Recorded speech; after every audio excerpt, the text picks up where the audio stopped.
ฝนตกแรงมากเลยครับโคตรมันเลยฝนแรงก็แทงขนาดเลยพี่น้องดูว่าฝาลมด้วยฝนตกได้เนาะเพราะแต่ฝนตกอย่างเดียวทางฝนตกทางฝาลม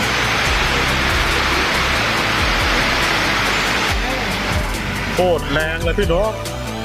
แรงมากเลยจ้าโอ้โหลงมาแรงถึงเนาะพี่น้องต้นไม้แล้วยางจนกินจะกินมากเลยพี่น้องเอ้ย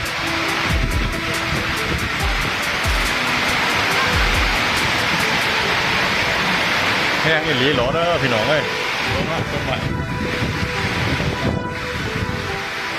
โอ้มึงซูฮูเลยพี่น้องเอ้ยมาเห็นยังเลย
โอ้ยเนาะพี่น้อยตัวแข็งขนาดเลยเนาะ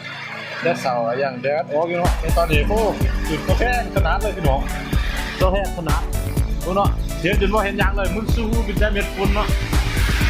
ตัวอย่างมาพ่อเนาะมีลมพอมึงเนาะต้นไม้พึ่งมาเลยพี่น้องต้นไม้เนาะต้นไม้เท่านั้น